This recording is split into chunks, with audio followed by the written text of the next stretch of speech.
ఒక అడవిలో విక్రమ్ అనే నక్క ఉండేది. అది తెలివిగా, ధైర్యంగా ఉండేది. కాని అడవిలోని జంతువులకు నక్క అంటే భయం.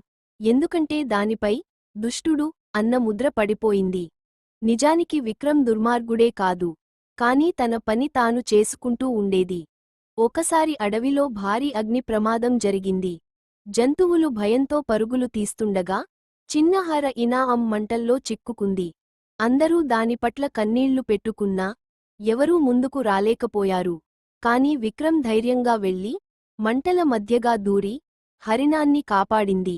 ఆ రోజు నుండి విక్రమ్పై జంతువుల అభిప్రాయం మారింది. దుష్టుడు అనుకున్న నక్క గొప్ప హృదయం కలవాడని అందరూ అంగీకరించారు. నక్క తెలివి, ధైర్యం, దయ చూపి మిగతా జంతువులకు నిజమైన నాయకత్వం ఏమిటో తెలిపింది. ఈ కథ మాకు నేర్పేది ఏంటంటే ఎవరినైనా తేలికగా అర్థం చేసుకోవద్దు.